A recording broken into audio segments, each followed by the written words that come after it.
बात जनगणना के इस ओबीसी वाले फॉर्मूले की, जो उठाया तो सालों से जाता रहा, लेकिन किसी भी सरकार ने इस पर बात करने से गुरेज किया। लेकिन अब सूबे में चुनाव है तो इस पर चर्चा भी खूब हो रही है। राजनीतिक दलों को लग रहा है कि चुनावी एज लेने के लिए इससे बड़ा कोई हथियार नहीं हो सकता। यही वजह है कि बसपा सुप्रीमो मायावती ने एक ट्वीट किया है जिसमें ओबीसी जनगणना की वकालत की है। लेकिन बड़ा सवाल यह है कि क्या सरकार ओबीसी जनगणना कराने का रिस्क लेगी, क्योंकि 1931 के बाद से कभी भी जातिगत गणना नहीं हुई। ऐसे में ओबीसी जनगणना का मतलब क्या है और क्यों इससे एक बड़ी चिंगारी भड़क सकती है, ये रिपोर्ट देखिए।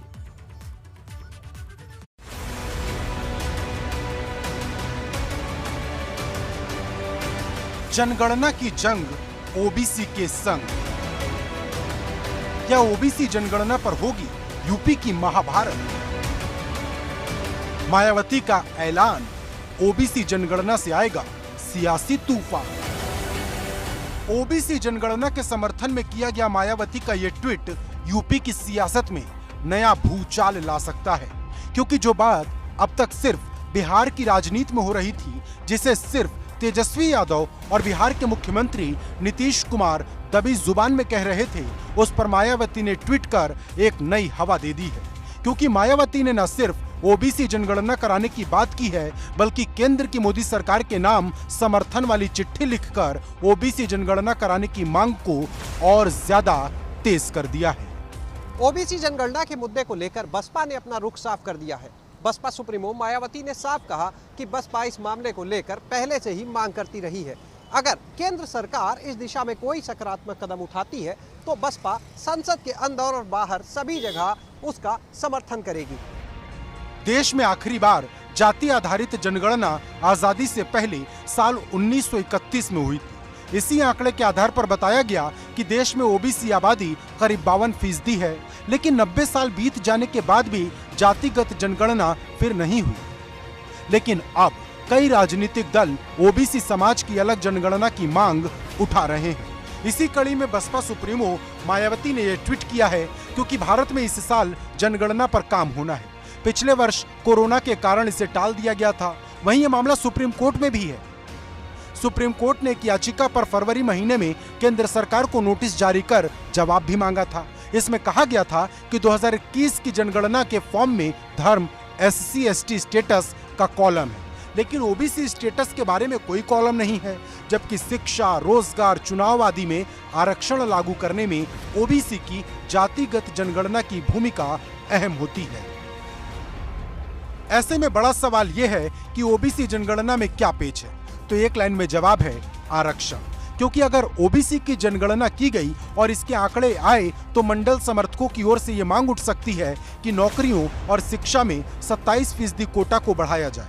2019 के लोकसभा चुनाव से पहले राजनाथ सिंह ने ऐलान किया था कि 2021 की जनगणना में ओबीसी की गिनती की जाएगी, लेकिन चुनाव बाद इस दिशा में कुछ नहीं हुआ। लेकिन अब इसको लेकर फिर से मांग तेज हो गई है। जहां बिहार में सत्ता पक्ष और विपक्ष इसको लेकर आवाज उठा रहे हैं, वहीं यूपी में मायावती भी मैदान में आ गई हैं। तो क्या मान लिया जाए इस पर केंद्र की तरफ से अब कोई बड़ा ऐलान भी होगा, जिस तरीके से मेडिकल में एडमिशन को लेकर हुआ?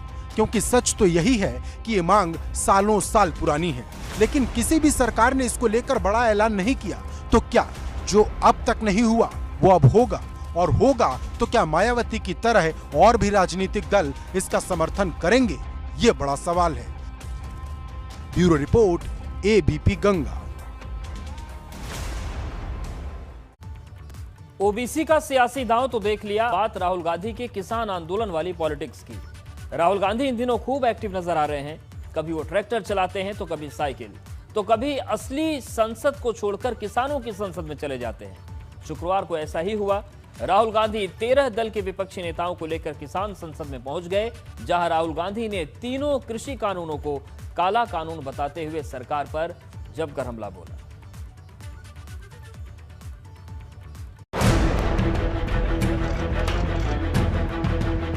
किसान आंदोलन की लड़ाई, राहुल गांधी की चढ़ाई। दूसरा, मिनिमम सपोर्ट प्राइस के मुद्दे पर चर्चा की आपने। किसानों के सम्मान में राहुल गांधी मैदान में। ये तीनों तस्वीर इसी मॉनसून सत्र की है, जिसमें से पहली तस्वीर शुक्रवार की है। जहां राहुल गांधी 13 दलों के नेताओं को लेकर संसद भवन से सीधे किसान संसद पहुंच गए। हालांकि किसानों ने अपने मंच पर किसी नेता को जगह नहीं दी। राहुल और उनके साथ मौजूद रहे सभी नेताओं को दर्शक दीर्घा में बैठकर ही किसानों का समर्थन करना पड़ा। हाँ, समर्थन देंगे, लेंगे उनका समर्थन। हाँ, समर्थन देंगे। लेकिन राहुल गांधी के तेवर बताते हैं कि वो सरकार पर जमकर हमलावर है। जहां संसद में पेगासस मुद्दे को लेकर वो सरकार को घेर रहे हैं, तो वहीं संसद के बाहर तीनों कृषि कानूनों को लेकर सरकार पर हमलावर है। और ये तस्वीर उसी का जीता जागता उदाहरण है। हिंदुस्तान के सब किसानों को अपना पूरा का पूरा समर्थन देना है। बहुत बहुत धन्यवाद।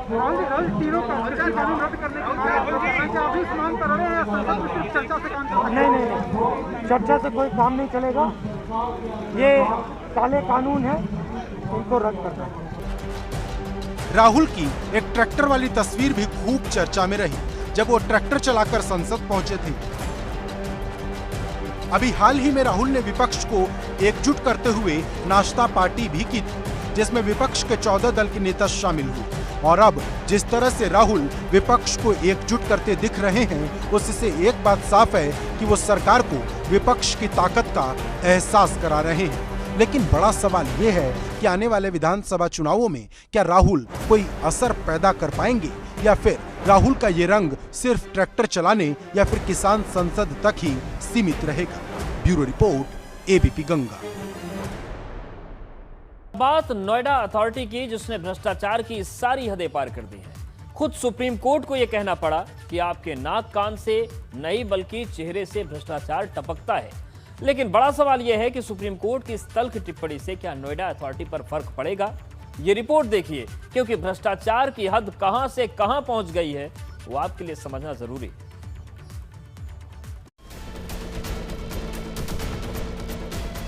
नोएडा अथॉरिटी को सुप्रीम कोर्ट की लताड़। आंख नाक कान से ही नहीं, चेहरे से भी टपकता है भ्रष्टाचार।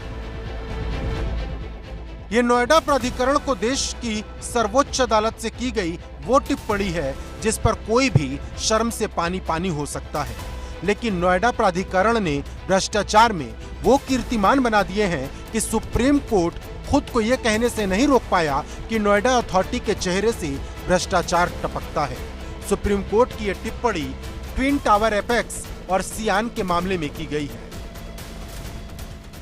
सुप्रीम कोर्ट ने नोएडा प्राधिकरण के खिलाफ तल्ख टिप्पणी करते हुए कहा कि नोएडा प्राधिकरण की आंख, नाक, कान ही नहीं बल्कि चेहरे से भी भ्रष्टाचार टपकता है। और इस तल्ख टिप्पणी को लेकर के एबीपी गंगा नोएडा प्राधिकरण पहुंचा, जहां रितु महेश्वरी जी से बात करने की कोशिश की। लेकिन जब हमने उनको फोन मिलाया तो उन्होंने फोन पर बताया कि ये मामला लगभग 6 से 7 साल पुराना है और इस मामले की उन्हें जानकारी भी पूरी तरह से नहीं थी। दरअसल परियोजनाओं के टेंडर से लेकर जमीन अधिग्रहण, मुआवजा वितरण, प्लॉट आवंटन और कैग के ऑडिट रिपोर्ट में कई बार कई हजार करोड़ रुपए का गड़बड़ झाला सामने आ चुका है। लेकिन नोएडा अथॉरिटी सुधरने की बजाय और ज्यादा बेलगाम हो गई कि अब उसने 2 टावर के बीच वाली दूरी के पैमाने पर भ्रष्टाचार शुरू कर दिया, क्योंकि नियम के मुताबिक एक टावर से दूसरे टावर के बीच टावर की आधी दूरी का गैप जरूरी है। मतलब अगर टावर 100 मीटर का है तो दूसरा टावर कम से कम 50 मीटर की दूरी पर ही बनाया जा सकता है। लेकिन नोएडा अथॉरिटी ने इसमें भी धांधली के नए कीर्तिमान लिख दिए। एमराल्ड कोर्ट के उन्हीं ट्विन टावरों के पास मौजूद हैं जिनके खिलाफ यहाँ के बायर्स कोर्ट चले गए थे। सबसे पहले हम आपको उन टावरों को दिखाने की कोशिश करेंगे कि आखिरकार इन दोनों टावरों के बीच में समस्या क्या है। आप देख सकते हैं ये जो निर्माणाधीन बिल्डिंग खड़ी हुई है, इसके बगल में ये दूसरा टावर खड़ा हुआ है जहां पर लोग रह रहे हैं। और इन दोनों टावरों के बीच में आप देख सकते हैं कि 9 मीटर का महज गैप है, जबकि इन दोनों के बीच में कम से कम 20 मीटर का गैप होना चाहिए।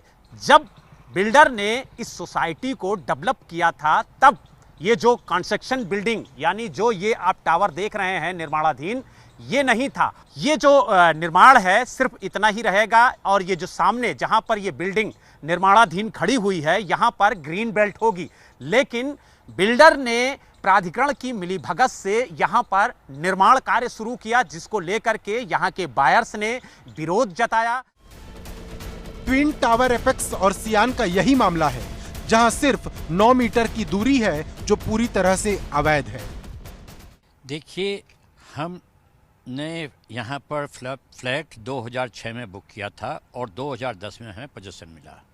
जब हम 2010 में आए तो हमने बहुत डिफेक्ट्स देखे और सोचा कि इसको ठीक कराएं, लेकिन बिल्डर और नोएडा अथॉरिटी से के पास जा करके हम थक गए। यहाँ तक कि तब के अर्बन मिनिस्टर यूपी को भी लेटर लिखा, लेकिन उनसे भी कोई जवाब नहीं मिला। जब देखा कि हमारे पास में अति हो रही है और हमारी बात नहीं सुनी जा रही है, तो फिर हमने डिसाइड किया कि ये कोर्ट के ही माध्यम से काबू में आ सकते हैं। सुप्रीम कोर्ट की टिप्पणी पर नोएडा अथॉरिटी को जवाब देते नहीं बन रहा, क्योंकि जब एबीपी गंगा के संवाददाता ने नोएडा प्राधिकरण की सीईओ रितु माहेश्वरी को फोन मिलाया तो उन्होंने फोन तक नहीं उठाया। यहां तक कि व्हाट्सएप किए गए मैसेज तक का जवाब नहीं दिया। हालांकि बाद में बातचीत का सिलसिला शुरू हुआ, लेकिन जवाब ये कहते हुए टाल दिया कि उन्हें इसके बारे में कोई जानकारी ही नहीं। अब बड़ा सवाल यह है कि देश की सर्वोच्च अदालत की टिप्पणी के बाद भी जब नोएडा अथॉरिटी सुधरने की जगह बेलगाम नजर आ रही तो सुधरेगी का? क्योंकि सवाल उन लोगों का भी है जो इन दोनों टावर के बीच पिस रहे हैं, क्योंकि एपेक्स और सियान टावर में कुल 915 फ्लैट हैं और 21 दुकानें हैं। इसमें शुरू में 633 लोगों ने बुकिंग कराई थी, जिनमें से 248 लोगों ने पैसा वापस ले लिया। 133 लोगों ने सुपरटेक के दूसरे प्रोजेक्ट में निवेश कर दिया है और 252 लोग अभी बचे हैं जिन्होंने पैसा वापस नहीं लिया है। सुपरटेक को दोनों टावरों से करीब 188 करोड़ रुपए मिले थे, जिसमें से उसने 148 करोड़ रुपए वापस कर दिए हैं, लेकिन अभी भी लोगों के करोड़ों रुपए फंसे हुए हैं। नोएडा से बलराम पांडे, एबीपी गंगा। बात करते हैं साइबर युद्ध की। जैसे जंग के मैदान में हथियार बदल जाते हैं, वैसे ही अब चुनावी रण को जीतने के लिए हथियार बदल गए हैं। और अब जिसके बाद साइबर वर्ल्ड होगा जिसके पास, वो सबसे बड़ा योद्धा कहलाएगा। यही वजह है कि अब भाजपा अपनी सोशल मीडिया की ताकत के जरिए 22 की जंग को जीतने की तैयारी कर रही है। चुनाव से पहले सोशल मीडिया की बड़ी टीम बनाई गई है, जिन्हें लखनऊ में चुनावी जीत का मंत्र दिया गया।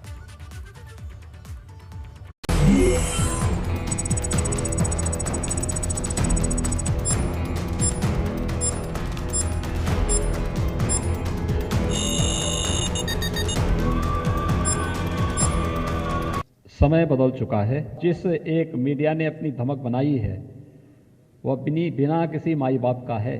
सोशल मीडिया आज की युवा पीढ़ी को और पूरी व्यवस्था को कैसे प्रभावित कर रहा है, उसको भी कोई नजरअंदाज नहीं कर सकता। जी हाँ, वक्त बदल चुका है और बदले हुए वक्त में बदल गया है चुनाव लड़ने का तरीका, बदल गया है सियासी विचारों को आम लोगों तक पहुंचाने का रास्ता और बदल गया है विरोधियों से दो हाथ करने का दांव। आज सोशल मीडिया का दौर है और सूचना रॉकेट की रफ्तार से लोगों तक पहुंच रही है। ये दौर लाइव स्ट्रीमिंग का है। देरी वाली दूरी नहीं रही, बात ज्यों की त्यों सीधे लोगों तक पहुंचती है। इसके फायदे तमाम हैं तो खतरे भी हैं। वह अगर दुश्मन सामने से तोप चला रहा है तो आप इंतजार करेंगे कि नहीं, पहले हम देखेंगे तोप का क्या असर होता है। वह जब प्रयासी कर रहा है, अगर आप उसी समय उसका प्रहार कर देंगे तो हो सकता है उसका तोप वहीं पे नष्ट हो जाए। लेकिन इंतजार करते हैं हम लोग। ये मुहूर्त का समय नहीं है, ये तो फील्ड में रह करके, अग्रिम मोर्चे पे रह करके मजबूती के साथ एक टीम वर्क के साथ आगे बढ़ने का समय है। सोशल मीडिया का तेजी से बढ़ता दायरा सियासी दलों के लिए फायदे की बात है तो गले में हड्डी अटकने जैसा खतरा भी लेकर आता है। खबरों के नाम पर फेक न्यूज और समाचार के नाम पर अफवाह का संक्रमण सबसे बड़ी चुनौती है।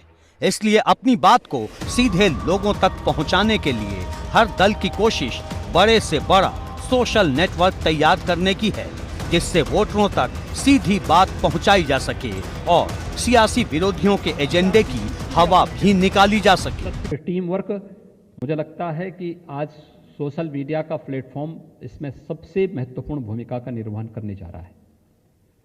आपकी बड़ी भूमिका होगी हर एक स्तर पर। शासन से जुड़ी हुई, केंद्र और प्रदेश सरकार से जुड़ी हुई उन चीजों को एक साथ अगर आप कलेक्ट कर लें, अपने साथ एक टीम बना लें, उन लाभार्थियों से मिलकर के उनके जीवन में क्या परिवर्तन हुआ है इसको लेकर के। ये तस्वीरें लखनऊ में बीजेपी के सोशल मीडिया वर्कशॉप की हैं। चुनाव से पहले पार्टी अपनी सोशल मीडिया की कमान कसने में जुटी है। पार्टी कार्यकर्ताओं, समर्थकों और प्रशंसकों की ऐसी टोली तैयार है जो विरोधी दलों के हमलों का सेकंडों में जवाब दे सकें, सीधे आमने सामने की चुनावी जंग इंटरनेट पर लड़ सकें, अपनी बात अपने मुताबिक पहुंचा सकें। साइबर वर्ल्ड में भी उसकी अपनी एक तैयारी है, वर्चुअल वर्ल्ड के लिए भी उसने अलग तैयारी की है। इस बार उत्तर प्रदेश बीजेपी ने आईटी विभाग को अलग किया और सोशल मीडिया विभाग को अलग किया, क्योंकि बहुत महत्वपूर्ण भूमिका आईटी की रहती है, सोशल मीडिया की रहती है खासतौर से। बिल्कुल बढ़ गई है, चुनाव करीब है और जिम्मेदारी निभाया भी जाएगा। मंत्र तो देखिए जो दिया जाएगा वो मैं आपको नहीं बता सकता, लेकिन जो है हाँ, आगे चुनाव को लेकर के जो रणनीति तय होगी वो बच्चों को बताई जाएगी। आप आज आपको हर दल की तैयारी के बारे में बताएंगे। पहले सत्ताधारी भाजपा की बात कर लें। पार्टी का मीडिया सेल इस वक्त पूरी तरह चुनावी मोड में आ चुका है। सोशल मीडिया पर विरोधियों पर तंज भरे कार्टून लगातार जारी किए जा रहे हैं। पार्टी के बड़े नेताओं की रैलियों की हर सेकंड की सीधी कवरेज हो रही है। आम वोटरों पर असर करने वाली बातों को हेडलाइंस बनाया जा रहा है। विरोधियों पर चुभते हुए हमलों की बौछार हो रही है। इसके लिए हर पल कंटेंट क्रिएट किए जा रहे हैं। विरोधियों पर जबरदस्त पलटवार हो रहा है। आईटी सोशल मीडिया के महत्व को देखते हुए पार्टी ने इस बार आईटी और सोशल मीडिया दोनों को अलग अलग विभाग बनाया है। और आज जो हमारी कार्यशाला है इसमें ऐसे जो हमारे जिले के संयोजक सह संयोजक हैं और क्षेत्र के संयोजक सह संयोजक ऐसे लगभग 500 कार्यकर्ताओं को बुलाया गया है, जिनको आगामी जो हमारी सोशल मीडिया को लेकर के रणनीति है, जो प्लानिंग है, उसको हम अपने कार्यकर्ताओं के साथ शेयर करेंगे। 2022 के साइबर संग्राम को समझने के लिए कुछ आंकड़ों पर नजर डालना जरूरी है। 31 मार्च 2021 के सरकारी आंकड़ों के मुताबिक देश में 82 करोड़ 50 लाख लोगों तक इंटरनेट की पहुंच है। इनमें गांव में 30 करोड़ 20 लाख लोगों तक इंटरनेट की पहुंच है, तो शहरों में ये आंकड़ा 50 करोड़ से भी ज्यादा लोगों का है। इंटरनेट की इतनी बड़ी पहुंच की वजह से सोशल मीडिया प्लेटफॉर्म की चांदी है, ये लगातार मजबूत हो रहे हैं। इस वक्त देश की 54% आबादी तक सोशल मीडिया की पहुंच है। 2022 में 58% से ज्यादा लोगों तक सोशल मीडिया की पहुंच होने का अनुमान है। जाहिर है करीब इतने ही वोटरों तक सोशल मीडिया की विधानसभा चुनाव तक पहुंच होगी। यही वजह है कि तमाम दलों की नजर सोशल मीडिया पर अपना बाहुबल बढ़ाने की है। राजनीतिक पार्टियों ने बहुत स्पष्ट तौर पर सोशल मीडिया को अपना एक लेजिटिमेट टूल बना लिया है। उन्हें मालूम है अधिकांश लोग सोशल मीडिया पर हैं, तो लिहाजा पार्टियां भी अपने विभिन्न प्रकार के अकाउंट चलाती हैं, ऑफिशियल अनऑफिशियल लोगों के साथ जुड़ने का प्रयास करती हैं 1-to-1 बेसिस पर, और फिर उनको विभिन्न प्रकार से इंडोक्ट्रिनेट करने का प्रयास करती हैं अपनी अपनी पॉलिटिकल फिलॉसफी के अनुसार।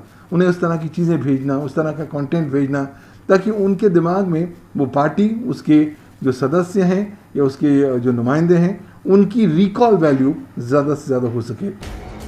शहरों और गांवों के बीच इंटरनेट ने दूरी घटा दी है। देश के 1,57,383 ग्राम पंचायतों तक हाई स्पीड इंटरनेट पहुंच चुका है। अगर यूपी उत्तराखंड की बात करें तो यहां इंटरनेट सुविधा वाले मोबाइल फोन की टेली डेंसिटी 67.51% की है। यानी सोशल मीडिया के कंटेंट की पहुंच 100 में से 67 से भी ज्यादा लोगों तक है। यही वजह है कि हर दल सोशल मीडिया के गेटवे से वोटरों तक सीधे पहुंचने में सबसे आगे रहना चाहता है। 2014 के लोकसभा चुनाव में इंटरनेट और सोशल मीडिया ने चुनावी जंग को दिलचस्प बना दिया था। अब माना जा रहा है कि देश में सबसे ज्यादा वोटरों वाले राज्य उत्तर प्रदेश का विधानसभा चुनाव 2022 में एक नए महाप्रयोग का गवाह बनेगा। सोशल मीडिया का बाहुबल जिसके पास जितना ज्यादा होगा उसकी बात उतने ज्यादा वोटरों तक पहुंच पाएगी। एबीपी गंगा के लिए लखनऊ से अनुभव शुक्ला के साथ ब्यूरो रिपोर्ट। बात करते हैं हॉकी के जादूगर ध्यानचंद की, जिनके सम्मान में प्रधानमंत्री मोदी ने एक बड़ा ऐलान किया। प्रधानमंत्री मोदी ने राजीव गांधी खेल रत्न का नाम बदलकर ध्यानचंद के नाम पर रख दिया है। जो लोग खेल से प्यार करते हैं उन्हें आज ये रिपोर्ट जरूर देखनी चाहिए, क्योंकि ये नाम बदलती सियासत के बीच उस खेल के सम्मान की है जिससे गौरवशाली इतिहास जुड़ा हुआ है। Of the Olympic hockey, the wonderful Indian team in the white shorts, who so far have scored 30 goals to 0 in the tournament, are playing Germany.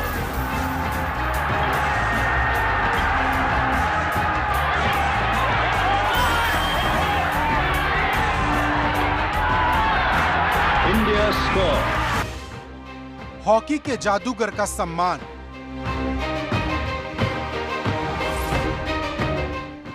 Dhyanchand के नाम पर होगा खेल रत्न का नाम।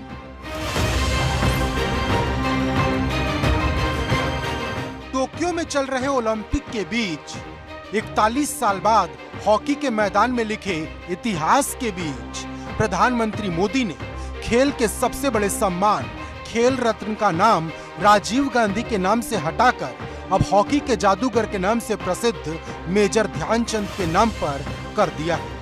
खुद प्रधानमंत्री मोदी ने ट्वीट कर इसकी जानकारी दी। प्रधानमंत्री ने लिखा कि देश को गर्वित कर देने वाले पलों के बीच अनेक देशवासियों का ये आग्रह भी सामने आया कि खेल रत्न पुरस्कार का नाम मेजर ध्यानचंद जी को समर्पित किया जाए। लोगों की भावनाओं को देखते हुए इसका नाम अब मेजर ध्यानचंद खेल रत्न पुरस्कार किया जा रहा है। खेल के क्षेत्र में जिन्होंने देश का नाम ऊंचा किया है, जो खिलाड़ी थे, उनके नाम से खेल रत्न माननीय प्रधानमंत्री जी के द्वारा घोषित करना मेजर ध्यानचंद जी के नाम से, यह तो देश के हर उस खिलाड़ी का सम्मान है जो देश के लिए खेलता है, देश के लिए जीतता है। तो इसका तो पूरा देश स्वागत कर रहा है, कोई विरोध नहीं कर रहा। आपको बता दें कि 1991 और 92 में भारत सरकार ने राजीव गांधी खेल रत्न पुरस्कार की शुरुआत की थी। जिस खिलाड़ी को यह सम्मान दिया जाता है उसे प्रशस्ति पत्र, अवार्ड और 25 लाख रुपए की राशि दी जाती है। सबसे पहला खेल रत्न पुरस्कार पहले भारतीय ग्रैंड मास्टर विश्वनाथन आनंद को दिया गया था। अब तक 45 लोगों को यह सम्मान दिया जा चुका है। जैसे भारत रत्न देश का सर्वोच्च सम्मान है, ठीक वैसे ही खेल रत्न खेल का सबसे बड़ा सम्मान है। अब इसका नाम हॉकी के जादूगर मेजर ध्यानचंद के नाम पर होगा। इस सम्मान की बात है, ध्यानचंद जी को ये सम्मान प्रधानमंत्री मोदी जी ने राजीव गांधी खेल पुरस्कार से बदलकर मेजर ध्यानचंद खेल पुरस्कार खेल रत्न के नाम से दिया है। तो खिलाड़ी होने के नाते तो मैं ये कहूँगा कि हमारे उन खिलाड़ियों को जो 29 अगस्त को जिस दिन ध्यानचंद जी का जन्मदिन होता है, उस दिन ध्यानचंद जी का वह अवार्ड जो सबसे बढ़कर दिया जाएगा, वो हर खिलाड़ी को सम्मानित करेगा और वो गौरव महसूस करेगा हर खिलाड़ी इसको सम्मानित होते हुए। भारत में 29 जुलाई का दिन खेल दिवस के तौर पर मनाया जाता है। इसी दिन 1905 में यूपी के प्रयागराज में ध्यानचंद का जन्म हुआ था। ये ध्यानचंद ही थे जिनके रहते भारत 1928, 1932, 1936 के ओलंपिक में गोल्ड मेडल जीता था और हॉकी की दुनिया में एक छत्र राज किया। 1936 के बर्लिन ओलंपिक में भारत ने जर्मनी को 8-1 से हराया था। इस हार को देख जर्मनी का तानाशाह हिटलर स्टेडियम छोड़कर चला गया था। फाइनल मैच में ध्यानचंद ने 3 गोल दागे थे। कहा जाता है कि ध्यानचंद के इस जबरदस्त खेल को देख हिटलर ने उन्हें जर्मनी की तरफ से हॉकी खेलने का ऑफर दिया, लेकिन ध्यानचंद ने उसे ठुकरा दिया। ध्यानचंद ने ओलंपिक में 29 गोल दागे, जिसमें सबसे बेहतरीन प्रदर्शन 1928 के एम्स्टर्डम ओलंपिक में था, जिसमें ध्यानचंद ने 14 गोल किए। ध्यानचंद के बारे में कहा जाता है कि एक बार गेंद उनकी स्टिक में चिपक जाती तो सीधे गोल में जाकर छूटती थी। इसीलिए ध्यानचंद को हॉकी का जादूगर भी कहा जाता है। ध्यानचंद ने 1926 से 1949 तक 185 इंटरनेशनल मैच खेले और 400 गोल किए, जो अपने आप में रिकॉर्ड है। ध्यानचंद के इसी अद्भुत प्रदर्शन को देख उन्हें लंबे समय से भारत रत्न देने की मांग उठती रही है। हालांकि उन्हें अभी तक भारत रत्न का सम्मान नहीं मिला, लेकिन खेल रत्न का नाम ध्यानचंद के नाम पर होने के बाद सियासत जरूर शुरू हो गई है। ये उत्तर प्रदेश के लिए भी हर्ष का विषय है और सभी खेल और खिलाड़ियों के लिए हर्ष का विषय है कि मेजर ध्यानचंद के नाम पर अब खेल रत्न पुरस्कार होंगे। ये दुर्भाग्यपूर्ण रहा है कि इस देश में बहुत सारी योजनाएं और परियोजनाओं का नाम नेहरू गांधी परिवार के नाम पर रहा। एक परिवार के नाम पर ही देश की तमाम कार्यक्रम और योजनाओं, स्मारकों का नाम रख दिया गया, लेकिन अब वास्तविकता में उनको सम्मान मिल रहा है जो इसके हकदार रहे हैं। भारतीय जनता पार्टी की सरकारों के पास कोई दूसरा काम बचा ही नहीं है जिसे कह के अपना बता सकें। एक कहते हैं लोग कि जग में सुंदर है दो नाम, फीता काटो बदलो नाम, जो कि भारतीय जनता पार्टी की संस्कृति बन चुकी है। अपने कोई काम इनके पास नहीं है। बेहतर होता मेजर ध्यानचंद जी के नाम से हमारे खिलाड़ियों को प्रोत्साहन देने के लिए कोई कार्यक्रम शुरू करते। जो खिलाड़ी अभाव में हमारे देश के खिलाड़ी अलग से जीत नहीं पाते बाहर जाके विदेशों में, उनके प्रोत्साहन के नाम पर उनके नाम से शुरू करते। मुझे लगता है बेहतर होगा कि भारतीय जनता पार्टी के लोगों ने दो महापुरुषों का अपमान करने का काम किया। लेकिन सियासत से इतर अगर देखें तो ये ध्यानचंद के लिए बड़ा सम्मान है, और उस हॉकी के लिए भी जिसने टोक्यो में 41 साल बाद एक नया इतिहास लिखा, और उस खेल के लिए भी जिसे लाखों करोड़ों लोग जीते हैं और जीते रहेंगे। Bureau report, ABP Ganga.